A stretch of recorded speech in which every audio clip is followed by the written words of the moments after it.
Coming live. ATL Top 20 offices, headquarters. Punn Entended podcast. We got Bishop, we got No Beard Chris, we got a very special guest in the building. A gentleman who's on the cusp of being one of the biggest artists in the world, if you ask us. Yeah, you're right there. He's right there. And he's experienced that success, and he's come to talk to us about some of that today. We got Orlando's own goddamn Mo. What's up, brother? What's good, man? Appreciate y'all. Oh, no problem, man. How you doing, brother? I'm chilling. What's cracking? Hey, man, we got a lot to get into today, man. Man, You know, too much. Well, we're going to start from the beginning. You from a little city called Orlando. Shout out to Trail, man. Talk to us. From a little city called Orlando. Yeah, man. That's one of my first songs I ever heard from an artist from Orlando, probably the first. Talk to us about. That might have been one of the first ones that got up out of there. Yeah. Other than Fuck the Law was one of them that got up out of there. That was Granddaddy South. Shout out to goddamn Granddaddy South. Yeah, man. that's the real OG. He's probably one of the first ones to. Yeah, I think Fuck the Law was the first song that got up out of that Granddaddy South for sure. But talk to us about, growing up in Orlando, basketball, all-state player, all that good shit. Talk to us about Orlando, man. Oh, Orlando was cool. It was dope. I wouldn't as a rapper, like niggas want to, portray themselves as like a street nigga off top. Like that's just the thing. Like I'm a street nigga. I was never in the street. You know what I'm saying? I'm a hooper.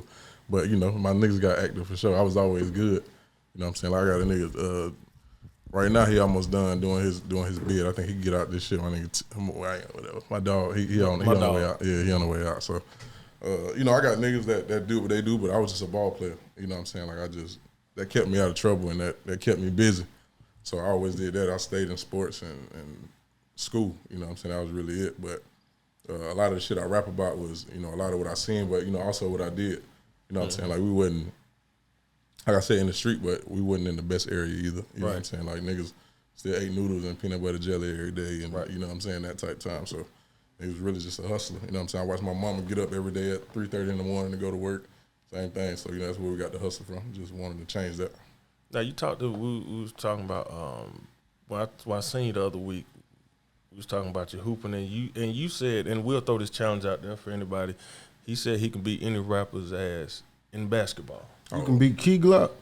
Oh, I seen the videos of Glock and who that was, Fly Guy? DC, yeah, bro. Yeah, for sure. Okay.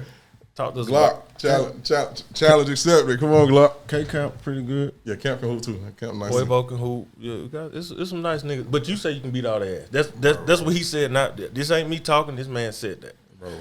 What about Gilly the Kid? I be seeing Damian Gillard. Yeah, Gil can hoop too. But it's like, bro, it's levels, dog. You know what I'm saying? Like, nigga, I'm all right. You feel what I'm saying? I can hoop. Especially shoot. I can shoot the ball. Like I said, anybody.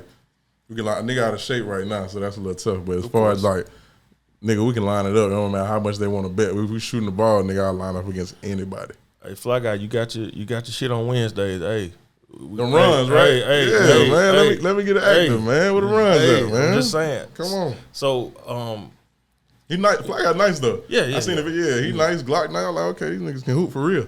So you went to start off Santa Fe Community College, then Virginia Union. Shout out to Ben Wallace. Yeah. Talk to us about that. Going to college hooping, and not only that, you went to college but you went to school with one of the greatest basketball players to ever live. Yeah. So talk about how that was for you. Oh, it was dope. Santa Fe was cool. That was junior college. That was like one of the main times I really got to go. You know what I'm saying? Like, and we was talking about Lou Weir earlier. Mm-hmm. For my team I played for in junior college, I was the sixth man.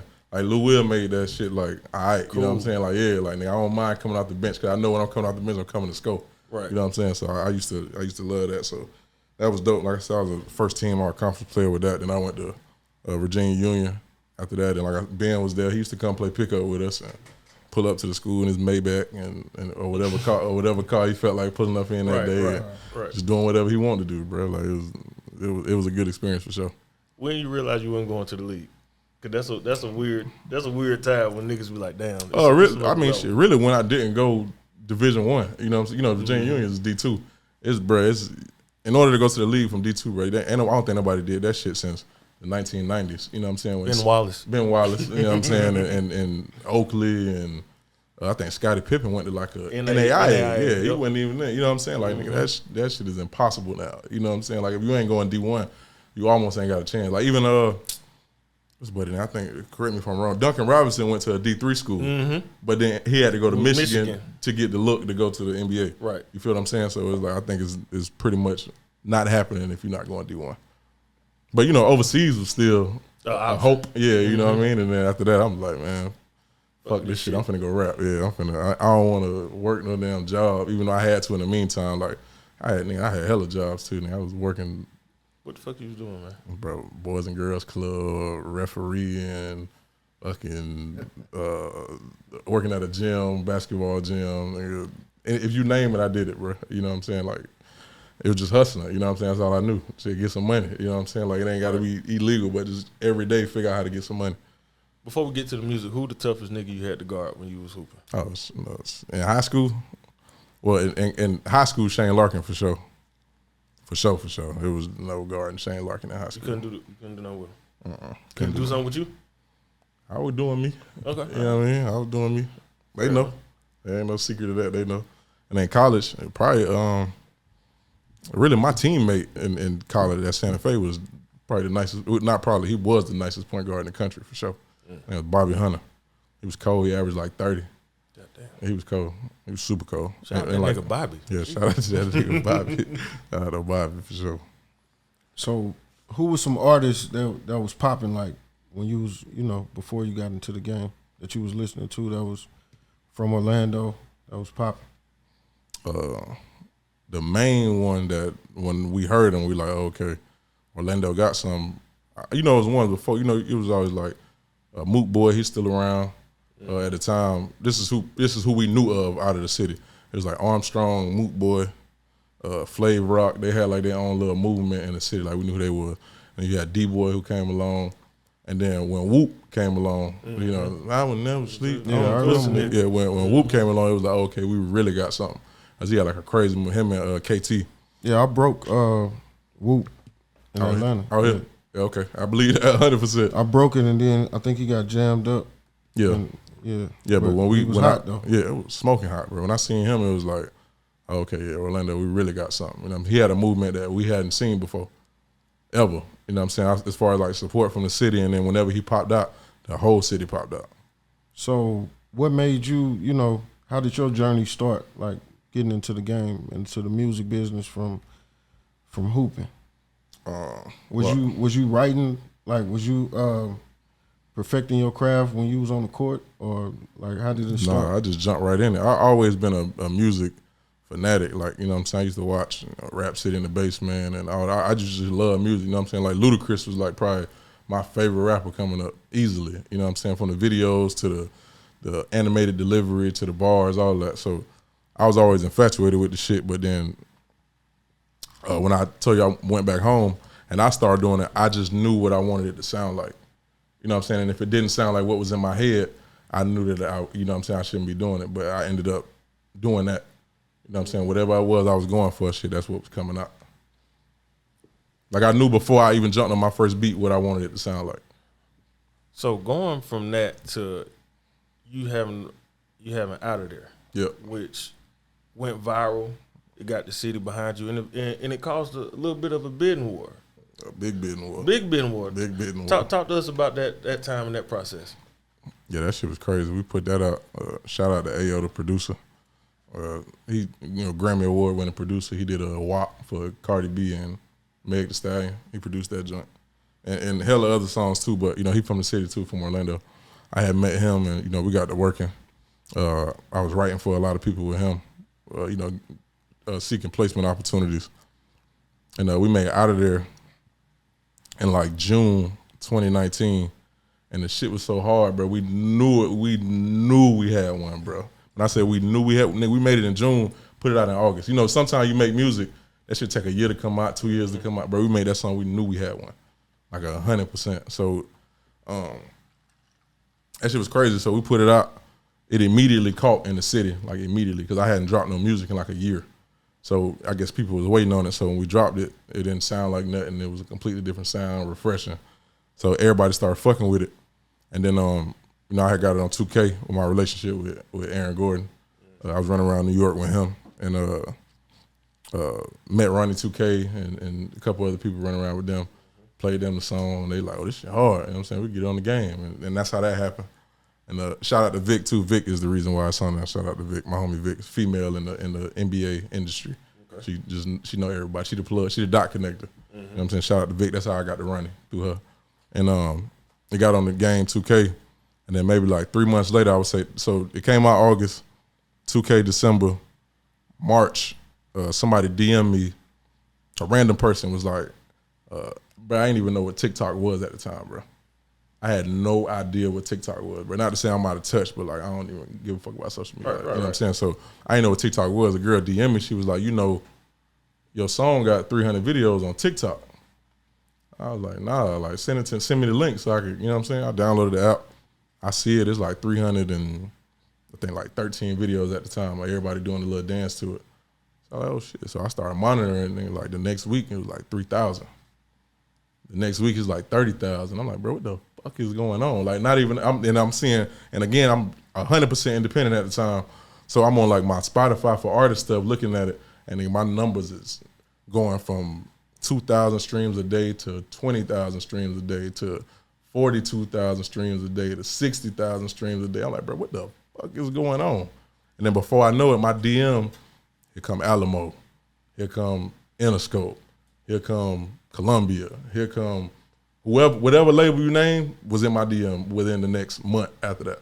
So out of there was out of there. It was out of there, literally. Now I don't want you to skip this part because there was still a lot of groundwork that you did around your city to help it get to that point. Talk about the groundwork that you actually did before the viral. Oh yeah, for sure. Shout out, you know, the city of Orlando, of course, but like all my DJ homies, you know, Jax and Crush and Consistency, and forgive me if I miss anybody, but all the DJ homies, y'all know who are, Sharky, all the homies. I was getting it played every night, you know what I'm saying? I was going club to club, lounge to lounge, whatever it was, you know what I'm saying? You can ask anybody, just by myself, just see me walking around downtown Orlando, going spot to spot, every spot, getting the record played. This was Tuesday through Sunday. If it was Sunday Fun Day, if it was at Arrow, whoever was DJing, I'm walking up to the DJ booth, spin this. If we on a Friday at Beecham, I'm going up to the stage, whoever DJing, getting it played. And how long you do this for? This was at least for 3-4 months straight. Straight. Like from the time the record dropped till the time I got it on 2K pretty much. And after that, it was gone for real. So what made you sign with Epic? They came correct. You know what I'm saying? Like at the time I was viral, so you know I had pretty much unlimited leverage. You know what I'm saying? This wasn't me getting walked in, somebody like, oh, let's give him a deal. This was everybody coming after me. You know what I'm saying? So they came correct and we got it done pretty quick. So did you have any other meetings like with other labels before you signed with Epic? Well, I did it during the pandemic, so every meeting I had with everybody was through Zoom. But yeah, I had meetings with everybody. So like B King told me he signed his contract on his phone. You did that? Same thing. With my finger. With my finger. I think I got a video somewhere on my old iPad or something. Turning my phone to the side with my finger. Cause he was like, I'm like, damn, bro, why you ain't call me? I was supposed to fly out and meet you at the label. Cause he was like, you know, when I sign, you can come with me. Mm-hmm. He was like, man, I signed this shit on my phone. Yeah, same thing. Yep. Same thing, bro. With my finger on DocuSign. Right. Yep. Oh, that's hard. So one of our the major introductions to you was the project with Zato. Yeah, Moto. Yep. Shout out to Zay. Shout out to Zay. Talk to us about how that came about and what the process was like recording with him. My homie Dave Alden, he a musician from Orlando. He got a relationship with Zay. That's how I met Zay. And this was like January of 2021. Dave was like, we're gonna set it up and, you know what I'm saying, get y'all to work. We did like a Zoom call at first, quick though, just quick, like, you know what I'm saying, Zay this Mo this Zay, you know what I'm saying, he one of the hottest artists in Orlando, and he got it, you know what I'm saying, and Zay like, well, I'm with it, let's do it. So the next week, I flew up to Atlanta. I still lived in Orlando at the time. I flew up to Atlanta.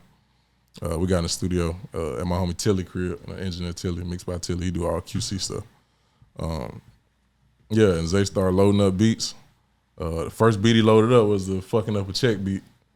The one with Scooter. That was the first beat he loaded up. I knocked that out in 15 minutes, like on some quick stuff. But then every beat he loaded up, I was smacking. Cause you know, bro, this is Zay. You know what I'm saying? Nigga, it's a dream come true, nigga. I'm like, I grew up on Zay with Gucci and Jeezy and all that. So it's like, if I ever get a chance to work with him, I always tell myself, I'm like, if I ever get a chance to work with Zay, I'm going crazy. Nigga, I did like 17 songs in like 2 days. Damn. Like went crazy. Like I lived in Tilly's studio for 2 days straight. I'm talking about I was in there from probably 4 o'clock in the afternoon to 7 o'clock in the morning.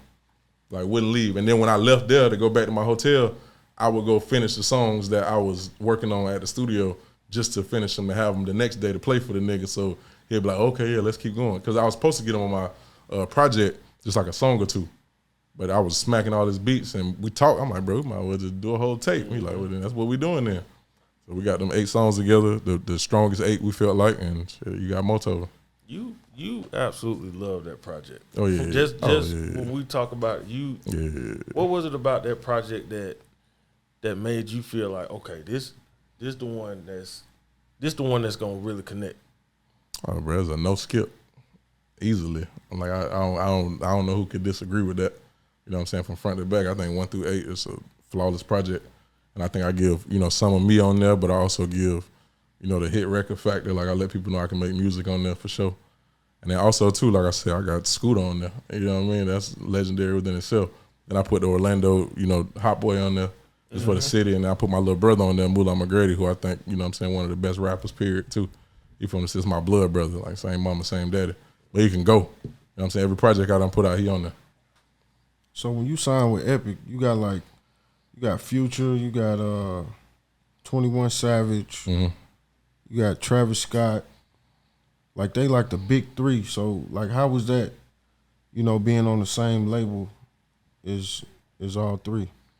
It was dope. That was one of the reasons why I did, because I felt like the urban department with them was like top tier. You know what I'm saying? Like they got all these artists in there and they pretty much had all them from scratch for the most part. You know what I'm saying? Except, 21 was smoking hot by the time he got there with the, him and Metro Boomin project and all that. But It was dope. It's just I felt like, knowing going in there, it's like when you got artists that big on the label, you could easily get lost in the sauce.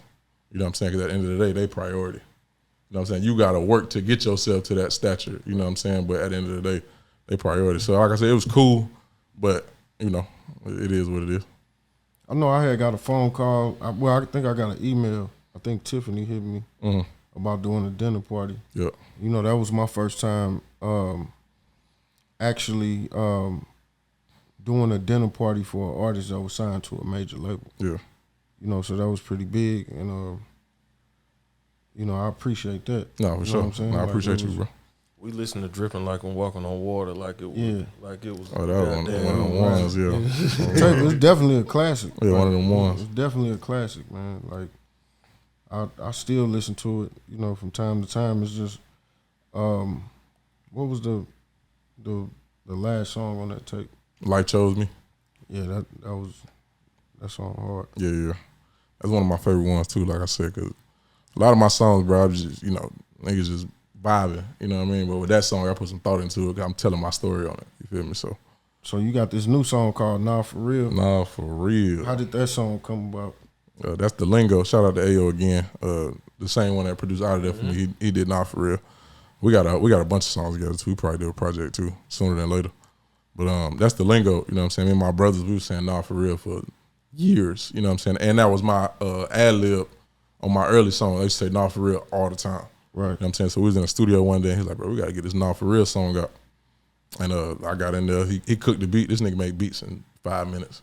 He just like Zay, this nigga don't even, he hit 2-3 things and the beat done, and that shit a bop every time, you know what I mean? So he cooked the beat and I got in the booth saying the Nah For Real, and I freestyled that shit, and it was on and popping. That was a song I did off the vibe.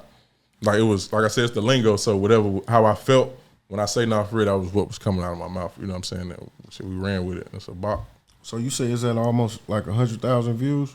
You just I just put it out? out. Yeah, this week I just put it out. Yeah. Man, that's crazy. Yeah. That's a the good video crazy though.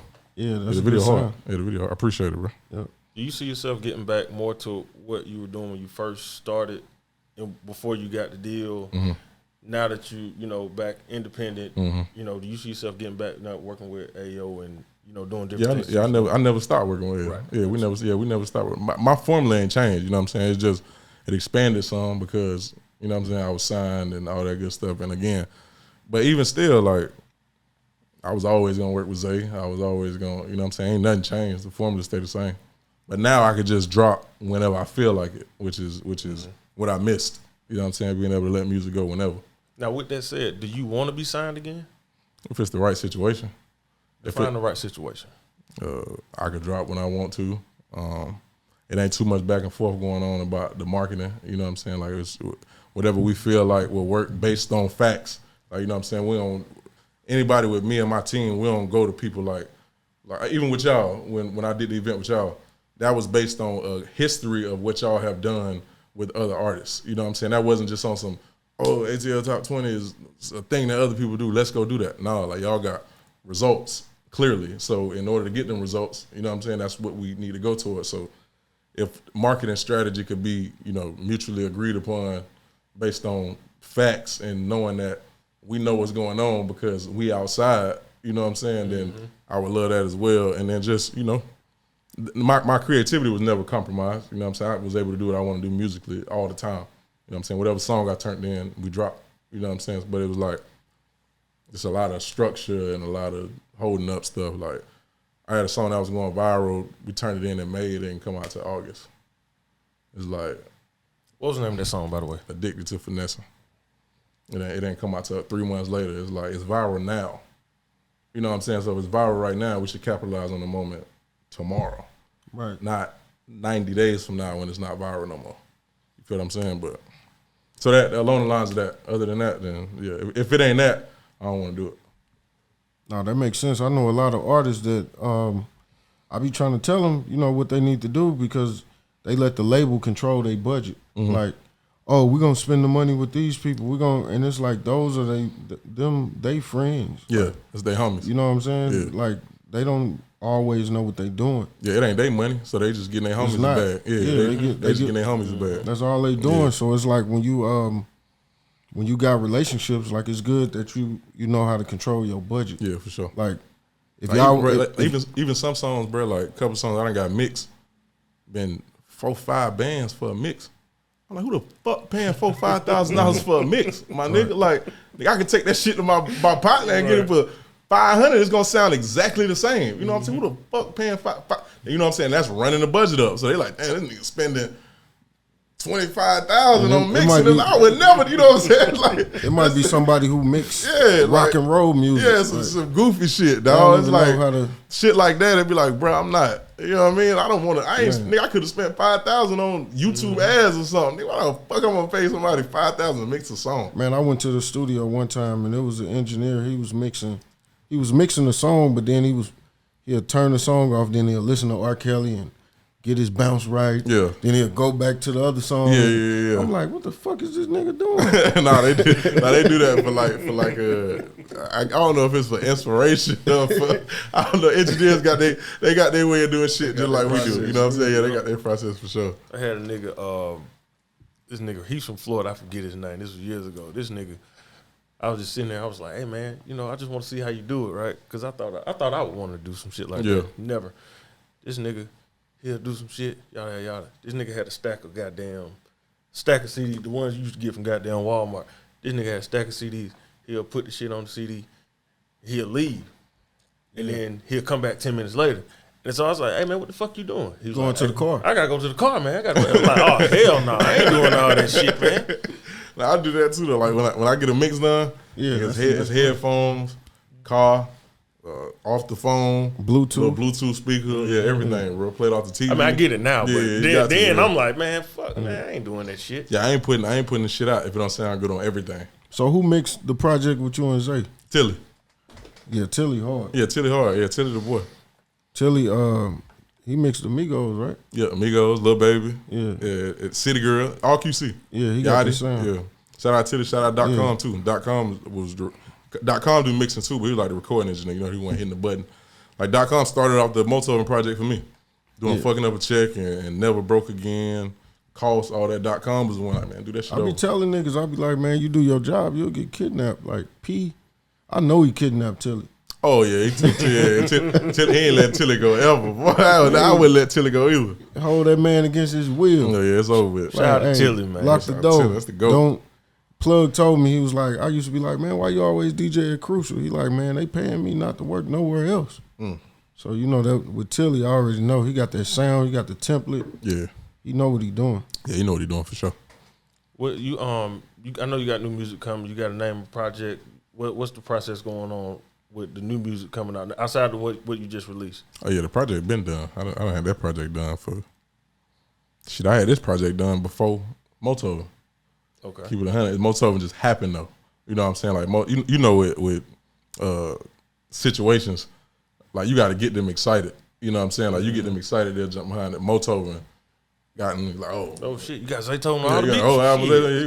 Yeah, you know what I mean? That was one of them. So that's why that ended up coming out when it did. This project been done though, but this one called Motivation, you know, MOE, and it's just, you know, like I said, telling my story and really vibing, brother. Vibe is my sound. Like this is really my sound. Like me and Zay got a sound together, but like this project, like nah, for real, is more my sound. You got a favorite song, like as right now as an unreleased project? You got a favorite song right now that you you want people to really hear when you put it out? Yeah, I do. I previewed it on the Instagram. It's called Basic. Okay. Like a chick record. Okay. I vibe with it though. It was a different pocket for me, a different just raw emotion. You know what I'm saying? I ain't too emotional on my songs, like, you know what I mean? But I think it was time to start digging deeper than the surface and really, you know, talk to the ladies more. You know what I'm saying? That's some shit I ain't really been doing a lot of my career, but it's time for, I got quite a few chick records on the project. Okay. So what producers you working with on the project, the new project? Ayo again, Mike Lowry and Double A. You know, they do like all NBA YoungBoy stuff. Most of it. Twisted Genius. I got Twisted Genius on there. Shout out to Twisted Genius. Twisted, my dog. Yeah, that's the homie. Yeah. DJ Paul. Paul? Yeah, King of Memphis? Yeah, I got Paul on one. Dude, making money, pimping hoes and style? Yeah. Paul produced Paul on the song too. He gave me a little chant at the end. Paul on the song and Duke Deuce on it too, on the song. Oh yeah, that's gonna be hard. Oh no, it's super hard. Yeah, video shot ready to go. How many tracks you got? Probably 13. I'm around with 13. I mean, tracks I got, who knows? But for the project, yeah, probably 13. So what's the process like when you recording? Is you writing it or you punching in or both? Whatever the song calls for, you know what I'm saying? It's never one right way to do it for me, you know what I'm saying? Like sometimes I write it, but other times if I'm really in that vibe, I'm punching in, I'm freestyling, I'm mumbling, harmonizing, and letting the words come to me, whatever the beat tell me, you know what I mean? Like it's different ways to do it. What's the best place you come up with your music? Like when you coming up with your ideas? Oh, in the car. For real? No brainer, driving. Listening to beats while I'm driving, it come to me like, nigga, it ain't nothing. And I'll probably voice note it. I probably got. So you start freestyling with the beat? Yep. In the car, I probably got 1,000 voice memos in my phone. It's just ideas. Right. You know what I mean? So definitely in the car. That's the best way though. I be like when I be on Instagram and I be and I be coming with them episodes, man. Sometimes I be in the garage or you know what I'm saying? I might be like I'll go in the garage and I'll get real creative with them captions. On this episode or whatever. Grievances. Yeah, grievances. On this episode or whatever. Stupid nigga, whatever you be coming up with. Man, hasty niggas and shit. Yeah, hasty niggas. Tail tuckers. Yeah, on this episode of Tail Tuckers. I swear you doing that shit crazy. Man, so what would you tell the people that, you know, that they might not know about you? Like what's some of the things you, like hobbies or things that you get into that people might not know other than the sports and the music? Oh yeah, I mean recently I just started traveling a bunch. I like seeing new stuff. I'm about to travel. You just flew back in, right? Today? Yeah. Yeah, today just flew back in. I love to travel, bro. Like, just wherever. See new stuff. I love being in L.A. That's like one of my favorite cities, period. You know what I'm saying? The vibe out there just different. You know what I'm saying? The weed different. You know what I mean? I could walk down the street hitting my J and not have to worry about nothing. Right. You know what I'm saying? So it's like traveling. I just got in the podcast. You know, I $1 million worth of game. I probably watch every episode of that. Right. When this drop, I'm definitely tapped in. You know what I'm saying? I'm tapped in all of them. You know, but I got to because it's informative, bro. You learn shit you ain't never know before. You hear stories, bro, and you like, damn, that really happened. You know what I'm saying? They got stories for days, or even like with Drink Champ, Khaled talking about like him and Fat Joe stories. It's intriguing, bro. It's like, damn, these niggas really went through shit to get to where they at. You know what I mean? Like it's dope. For real, for real. So podcast, and I try to get in the reading, dog, but it's like my attention span on. You know what I mean? Niggas like, read a book. I'm like, dog. I got the audio book. Yeah, they got Audible now, so shit, nigga might pop that on driving or something. Hey, whoa, we cutting that shit out. We not finna feed into that stereotype that niggas don't read. We not finna include that shit, man. Who said that?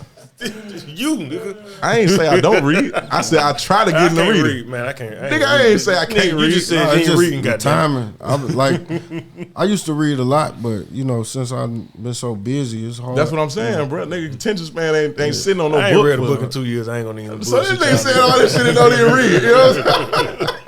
I ain't gonna bullshit. I ain't gonna let you go out like that, man. Come on with the shit, man. I ain't read in 2 years, bro. Niggas do read. Niggas do. Shout out to niggas that read. Niggas that read. Shout out to y'all. Niggas do read. So the challenge has been set because I think we should tag a bunch of artists. I know off the top of my head, Key Glock, Fly Guy. He's not an artist, but Fly Guy, One Play. Get all these niggas. K Camp, Who. And I think you should lay the challenge out. We can shoot it out. I think you should lay the challenge out. But, in order for us to play, I gotta get in shape. They gotta give me like a month. We can shoot it out right now though. They gotta give me 30 days to get in shape. We can shoot it out right now though. All right, y'all niggas hear that? All right, we can shoot it out. We can shoot it out right now. We can shoot a 3-point contest today. We can shoot it out today. But busting niggas ass, we got a 30-day grace period. The challenge has been set. Mm-hmm. Y'all niggas are on notice officially, right? And every nigga I beat, I just want the feature. That's it. I don't want nothing else. That's a good deal. I just want the feature. Every nigga I beat, I just want the feature. Okay. That's it. Okay. Yeah, I feel like that's fair. Let's get some money. You know what I'm saying? I just want the feature. Yeah, I can see you and Glock on the song. Oh, for sure. That need to happen sooner than later. Glock doing this damn thing right now. This shit. He going crazy, bro. He going crazy. And shout out to them for sure. We about to just wrap it up, man. You got an excellent story that's full of things that not only that we learned, but a lot of artists who watch this can learn. Just leave us with the last bit of words of wisdom that you got for anybody in general that watch this. Yeah, invest in yourself. You know what I'm saying? No matter what it is, if you with a label, not with a label, if anybody give you an opportunity and believe enough in you to put money into you, all the other shit cool, like, you know what I'm saying, the flashy shit, the chain, watch, cars, all that type of shit, that shit smooth, but like literally just put that shit back into yourself early on and that shit gonna come back as much as you want it to, you know what I'm saying? Like really, really, really invest in yourself. And whatever that may be to you, you know what I'm saying? Whether that be in your visuals, whether that be in the studio time, the mixing and mastering, the production, whatever that is, but put that into yourself and that shit gonna come back for sure. There it is, my man. He get the last word. So we signing out from Mo to the executive producer, Woe. It's flying saucer. Goddamn right. And for Bishop, ATL Top 20 Punn Entended, we are out. Appreciate IG. y'all for tuning in. Oh, shout out to IG. Shout out to IG. Mo is better. All platforms, IG, YouTube, Twitter, anything. Mo is better. MOE is better. There it is. Hey, we out of here, y'all. Appreciate y'all for tuning in. Yeah.